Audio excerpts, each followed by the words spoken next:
welcome to the show. Today I'm at Wine Connection in Sukhumvit 47. I'll be talking to Canadian prolific author Christopher G. Moore about the murky underworld of crime fiction in Bangkok City. Let's go and talk to Christopher, see what he has to say. Let's start decoding Bangkok.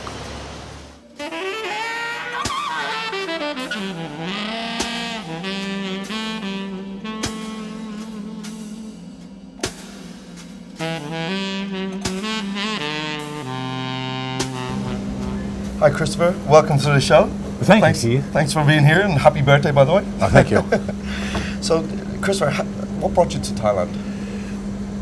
I first came to Thailand in 1983. I was a young academic at the University of British Columbia, a law professor there, and I spent some time in Asia, in Tokyo and Seoul and Hong Kong, and came to Bangkok.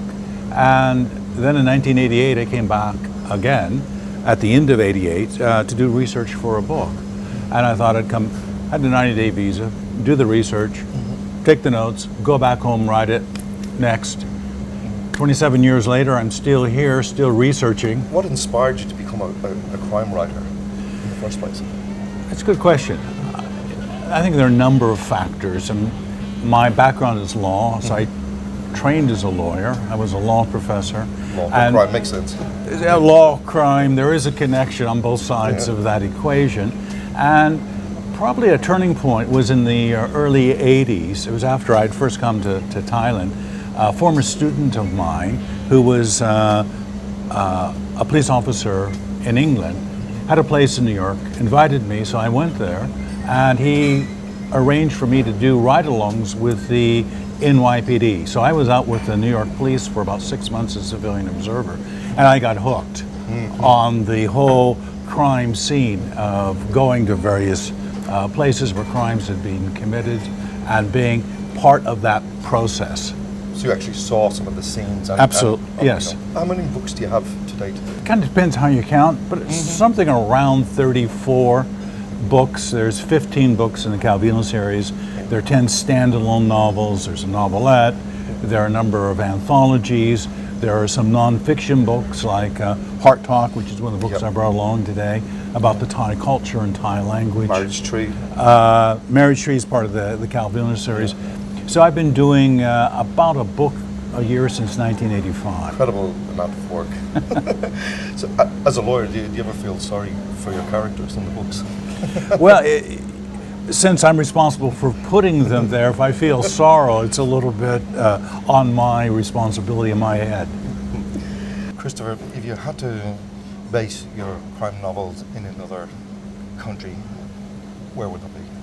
You know, I've set novels in a number of different places. Again, the Calvino series, 0 Hour in Phnom Penh is set in Cambodia during the UNTAC period. I was there as a journalist covering that period, and that novel came out in '94.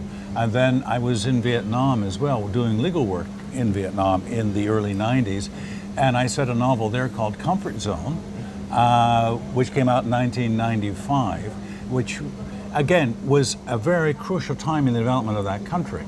In Cambodia, I caught that UNTAC, the constitutional crises of trying to put together after the Khmer Rouge, and then Comfort Zone was looking really at the post-embargo Vietnam, and then Burma in Missing in Rangoon, just as it starts to open up to the West. So I've tried to be in the places just as there's been a wave of new change coming in, to try to capture that excitement, that drama, that conflict.